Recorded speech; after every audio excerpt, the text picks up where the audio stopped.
오늘은 한국교회와 함께하는 70일 구국기도의 50번째 날입니다. 이 시간 하나님이 주시는 마음으로 간절히 기도할 때 우리의 영혼이 살고 한국교회와 대한민국이 다시금 새롭게 되는 역사가 일어날 줄 믿습니다. 출애굽기 17장에 보면 이스라엘과 아말렉이 싸우는 장면이 나옵니다. 여호수아는 군대의 지휘관으로 전쟁터에서 싸우고 있고 모세는 산에 올라가 기도를 하고 있습니다. 그런데 전쟁의 승패가 군사의 많고 적음이 아니라 모세가 손을 들고 기도하느냐, 그렇지 않느냐에 의해 결정되는 것을 보게 됩니다. 모세가 손을 들면 이스라엘이 이기고 손을 내리면 아말렉이 이기더니. 아멘. 우리는 삶 속에 일어나는 일들 속에 승리를 얻기 위해 반드시 필요한 것이 있다면 그것은 바로 기도입니다. 기도하면 하나님께서 개입하시고 기도하면 하나님께서 역사하십니다. 그렇다면 손을 들고 기도하는 것은 어떤 것을 의미할까요? 바로 항복을 의미합니다. 하나님 앞에서 나는 아무것도 할 수 없습니다. 하나님만이 모든 것을 하실 수 있습니다. 라는 고백이 담겨져 있는 것입니다.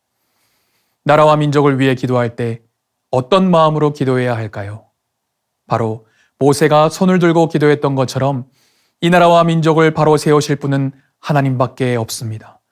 모든 무너진 영역을 회복하실 분은 하나님밖에 없습니다.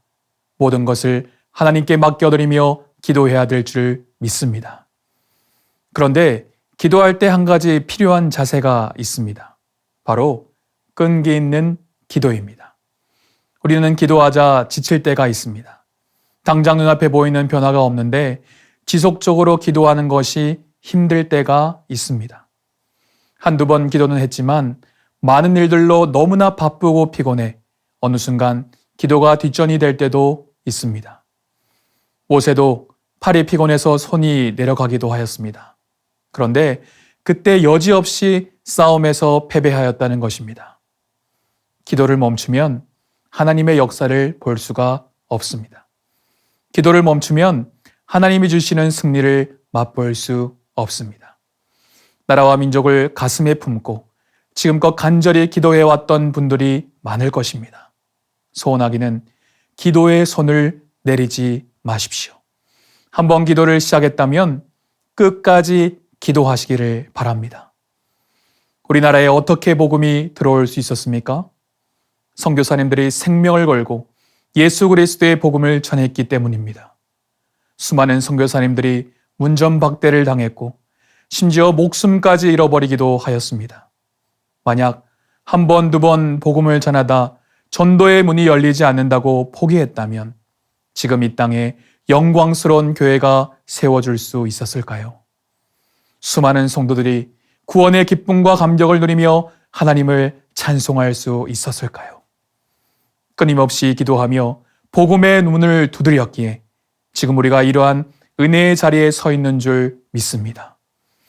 대한민국의 미래가 오직 하나님께 있음을 믿고 끊임없이 기도하십시다. 오늘도 기도의 자리에서 승리함으로 이 나라와 민족을 바로 세우시는 하나님의 은혜를 경험하시기를 축복합니다. 지금도 살아 역사하시는 하나님, 모든 승리가 오직 하나님께 있음을 믿습니다. 오늘도 손을 들어 하나님께 간구하오니 이 나라와 민족을 살려 주시옵소서.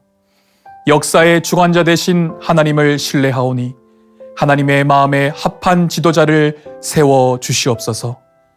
거룩한 손을 들고 끊임없이 기도하는 한국교회 성도들을 축복하여 주시고 우리의 기도가 하늘에 상달됨으로 이 땅에 하나님의 뜻이 이루어지게 하여 주시옵소서.